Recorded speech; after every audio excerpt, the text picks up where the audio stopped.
Okay, continuation. And the train continues. I did a video earlier today, actually on this very spot, coming to work, and it was titled, not a very good title, it was titled Earning the Sympathy of Others. The reason I decided it wasn't a good title was, I don't know, something about the word earning. Oh well, anyway. The person that wrote to me, who's prompted me to make that particular video, and the theme about it was that the way that we sometimes hide what we're feeling, which is a good and a bad thing in some ways. I mean, but you know, we do that, and the person that wrote to me gave me a list of instructions, which I sometimes get, about what I could share and what I couldn't share. And what I was trying to wonder was, it was such a even if I took the personal information out, it was such a generic tale, and not generic in terms of that the person's experience was generic. I don't mean to make it sound. Sorry, I was on purpose with people there. I don't want to make it sound like I was like it wasn't a special experience, or you struggling for words. The story, if I took the personal information out, it would be very impersonal, and it would be hard to know who it was. And I was kind of struck by the fact that the person still wanted more information removed, like the very fact that they were contemplating suicide. And it made me think then, why so cautious to share these kind of details? What is there to lose? I know it's embarrassing. I know it's humiliating to be struggling and in the way, but when we hold that kind of stuff in, others may not understand what's going on. And we hear the story sometimes about people who do commit suicide, and then people around them say, I had no idea. And then the person that committed suicide might be in the position that this person was in. I think that watch this, you might be in, where you think you're giving out signals that you're hurt, you're in pain, but that nobody seems to catch on. So that's the conundrum, if I can use that word, that I was in. I couldn't figure out why be so secretive about something so painful. When you want the help of others, when you're unwilling to share. So I was encouraging to share. But anyway, I got a message back saying we continued on, and I messaged the person. Well, the person wrote to me and said, I'll keep all the personal information. It says, I'm so sorry, I meant to say keep my personal info, not what happened. I should have made it more specific. Haha.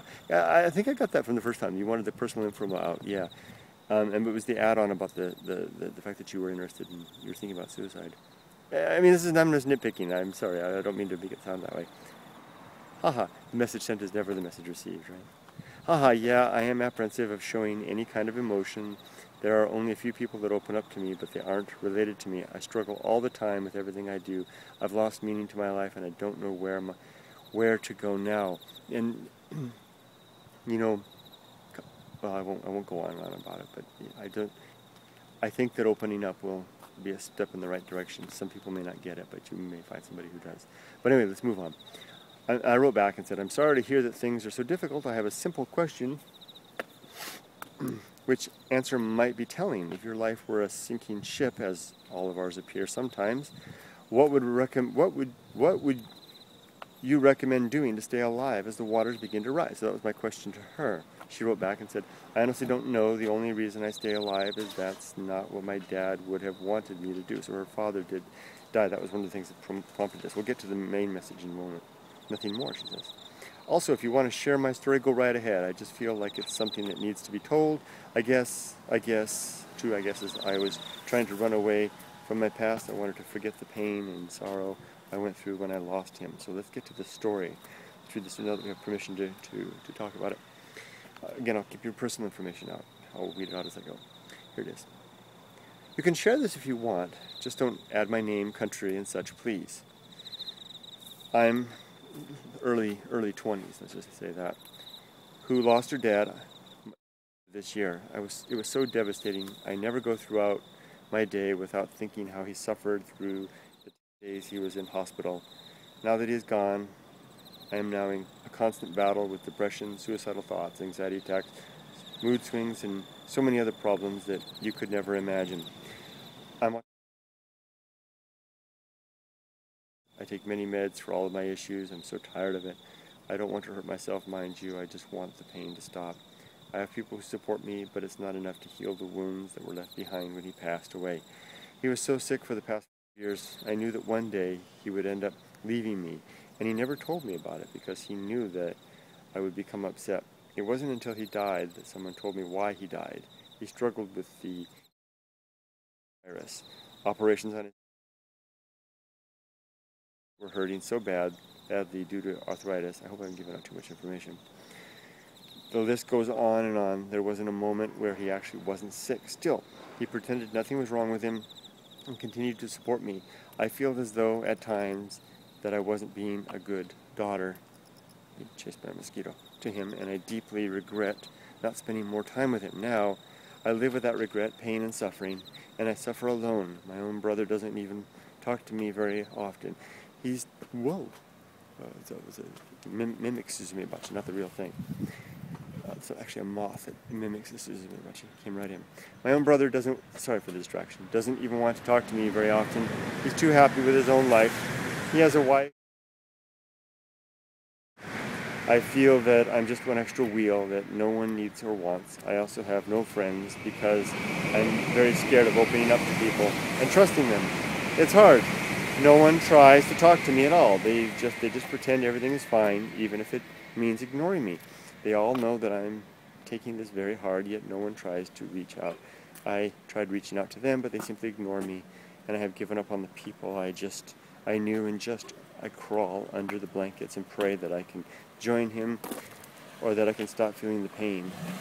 Okay, so that's the message. Let's go from there, as there are people all around me now. It's much easier to do this in the woods.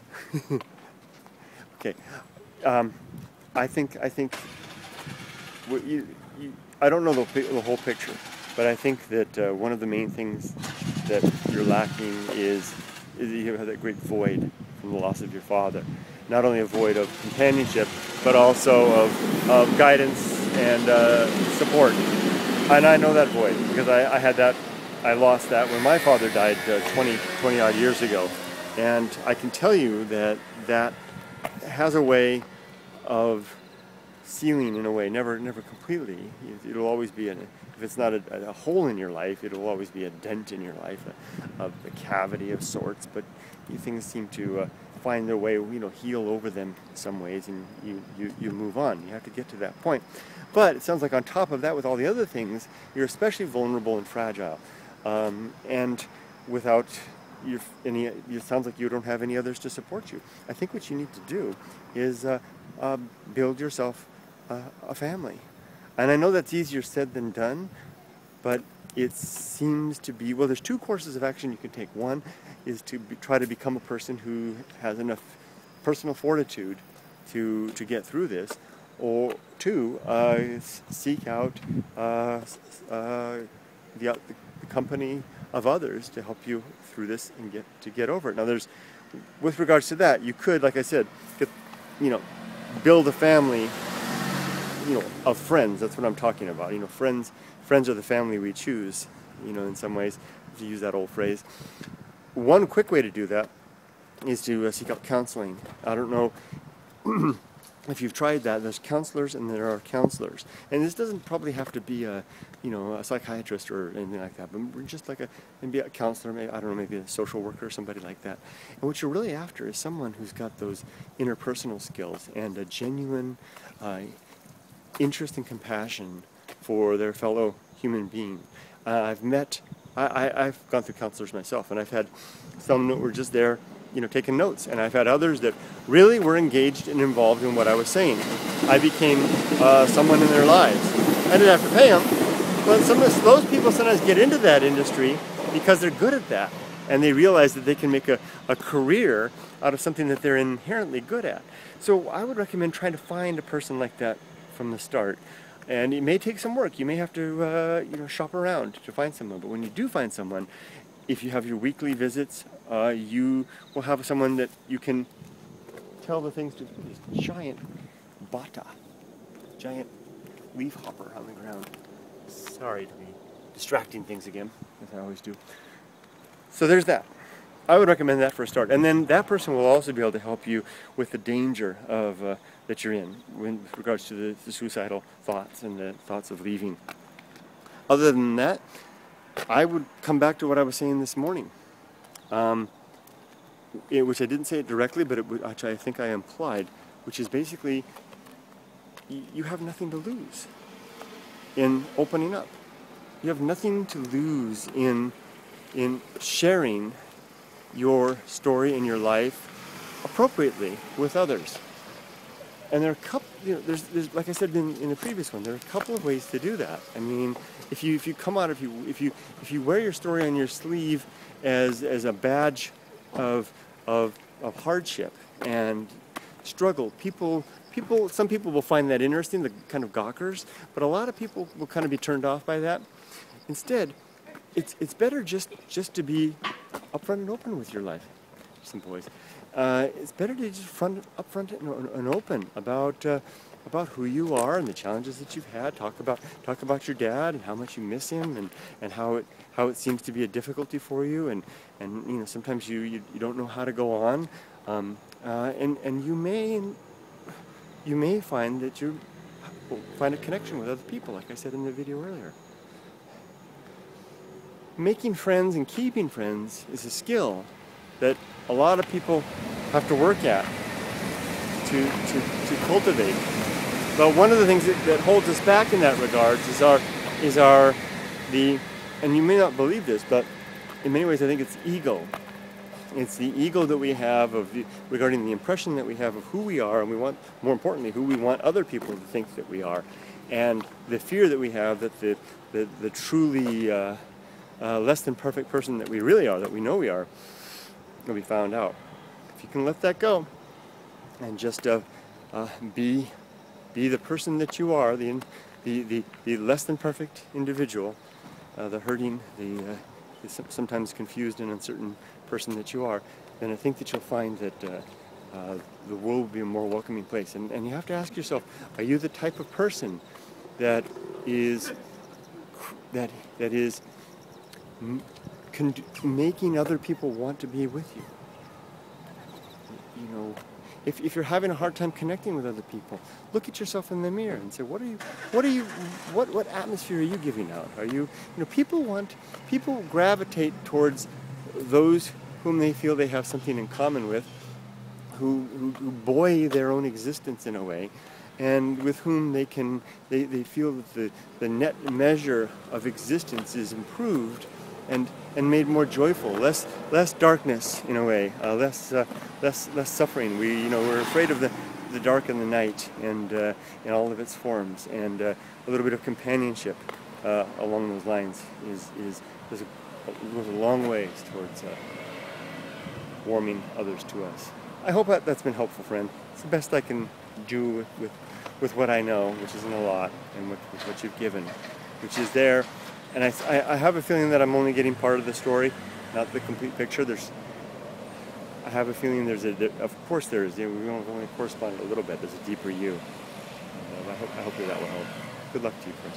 Take care.